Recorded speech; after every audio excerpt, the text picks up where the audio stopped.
Hello friends, आज हम BA second year का सेकेंड पेपर पढ़ेंगे, बाल विकास। इसमें हमारा न्यू टॉपिक नहीं रहेगा, जो हम पिछली वीडियो में पढ़ रहे थे उसी टॉपिक को हम कंटिन्यू रखेंगे।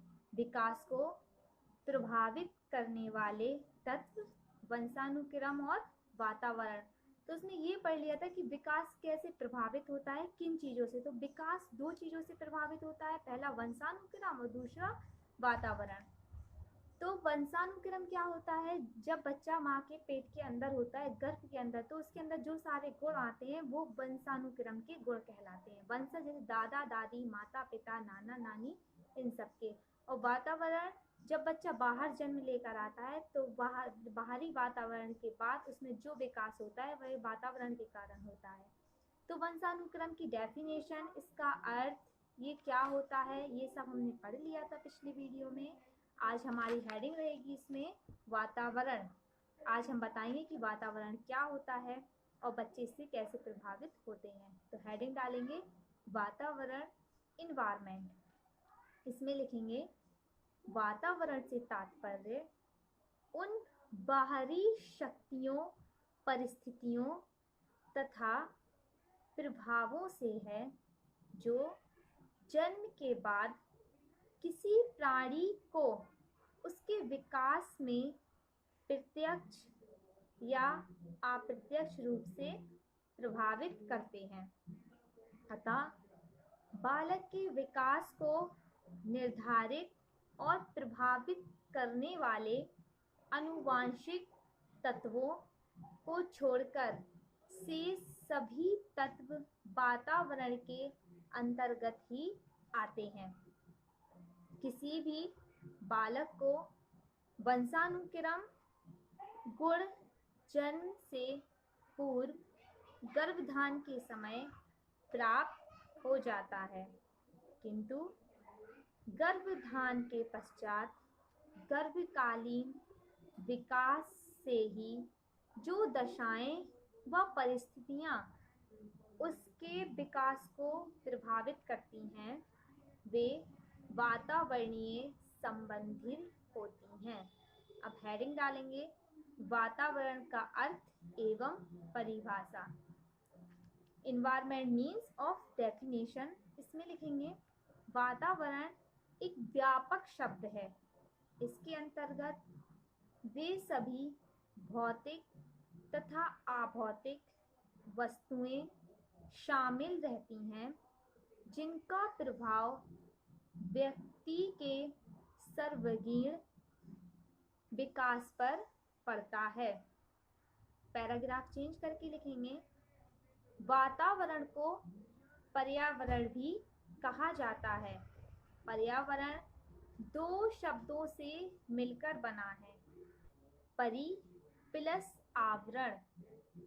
परि का अर्थ है चारों ओर, आवरण का अर्थ है ढकना। अतः वे सभी वस्तुएं हमें चारों ओर से घेरे हुए हैं, पर्यावरण के अंतर्गत आती हैं। अतः पर्यावरण के प्रभाव से कोई व्यक्ति अछूता नहीं रह सकता है।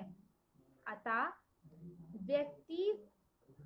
व्यक्ति को जैसा वातावरण मिलता है वैसा ही उसका विकास होता है। अनुपयुक्त वातावरण में किसी भी प्राणी को समुचित विकास संभव नहीं है। गर्भधान के बाद जन्म से पूर्व से ही वातावरणीय तत्वों का प्रभाव बालक के विकास पर पड़ता है। फिर जन्म के बाद उसे आयु के प्रत्येक स्तर पर भिन्न भिन्न प्रकार का वातावरण मिलता है। इसलिए दो व्यक्ति के आनुवांशिक गुण समान होने पर भी वातावरणीय भिन्नता होने पर उनमें व्यक्तिगत भिन्नता पाई जाती है। प्रसिद्ध समान होने पर भी वातावरणीय भिन्नता होने पर उनमें व्यक्तिगत भिन्नता पाई ही जाती है। प्रसिद्ध मनोवैज्ञानिक वॉटसन ने कहा है, मुझे नवजात शिशु दे दो, मैं उसे जो चाहूं बना सकता हूं। वातावरण के अर्थ को स्पष्ट करने के लिए विभिन्न मनोवैज्ञानिकों ने अपनी परिभाषाएं दी हैं। प्रमुख परिभाषाएं निम्नलिखित हैं। तो पहले लिखेंगे बोरिंग, लैंगफील्ड एवं वील्ड के अनुसार कि व्यक्ति के वातावरण के अंतर्गत उन सभी उत्तेजनाओं का योग आता है जिन्हें वह जन्म से मृत्यु तक ग्रहण करता है। फिर लिखेंगे टी जिस वर्ड के अनुसार, तो पर्यावरण वह सभी वस्तु है जो किसी एक वस्तु को चारों ओर से घेरे हुए हैं तथा उसे प्रत्यक्ष रूप प्रभावित करती है।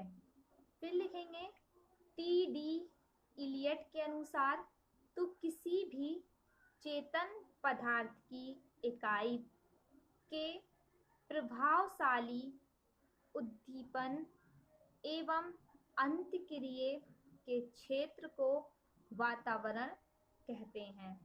फिर वुडवर्ड के अनुसार आनुवांशिकता में भिन्न व्यक्ति समान नहीं होते हैं, किंतु समान वातावरण उन्हें समान बनाता है। अब पैराग्राफ चेंज करके लिखेंगे, उपयुक्त सभी परिभाषाओं में इस बात को स्पष्ट किया गया है कि मनुष्य के चारों ओर का वातावरण बहुत विस्तृत होता है। यह वातावरण किसी भी प्राणी को गर्भधान के बाद से ही जीवन पर्यंत तक प्रभावित करता है, जिससे वातावरणीय तत्वों से प्रभावित होकर व्यक्ति का विकास होता है। अब हेडिंग डालेंगे इसमें, नेक्स्ट हेडिंग वातावरण के प्रकार, टाइप्स ऑफ इन्वायरमेंट।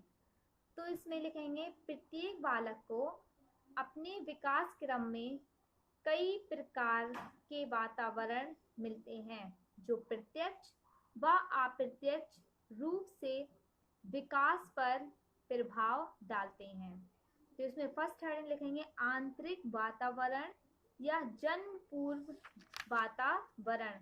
इसमें लिखेंगे यह तो पहले ही वर्णन किया जा चुका है कि गर्भधान के बाद से ही वातावरणीय प्रभाव शिशु के विकास पर पड़ने लगता है। गर्भकालीन अवस्था में जो दशाएं उसके विकास को प्रभावित करती हैं वे ही वातावरणीय होती हैं, जैसे गर्भवती माँ का भोजन, संवेगात्मक अनुभूतियाँ, गर्भकालीन औषधियाँ, माँ की बीमारी, ग्रंथियों की क्रियाशीलता, गर्भकालीन एक्स-रे आदि।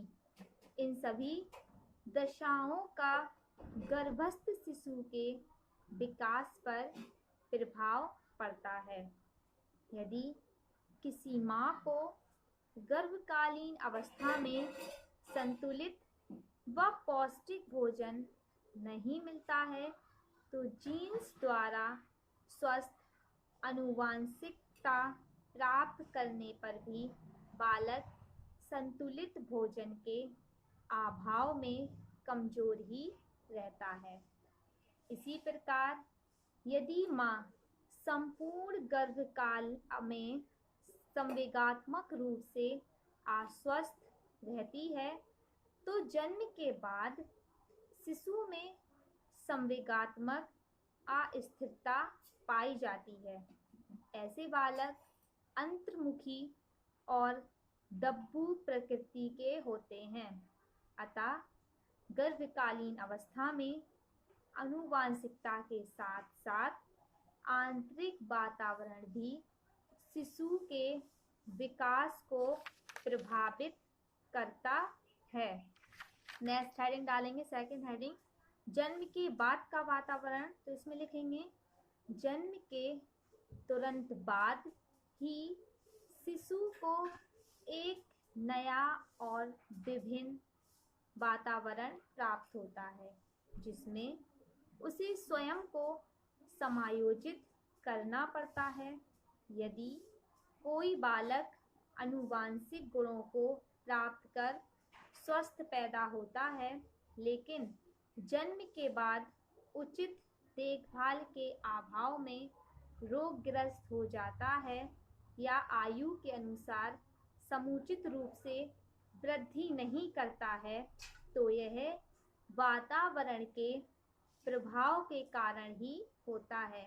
इसी प्रकार यदि बालक जन्म के समय मानसिक रूप से पूरी तरह स्वस्थ होता है किंतु जन्म के समय औजार आदि लग जाने से यदि उसका मानसिक विकास रुक जाता है तो यह वातावरणीय प्रभाव माना जाता है। इसकी आगे की नेक्स्ट हेडिंग हम नेक्स्ट क्लास में पढ़ेंगे।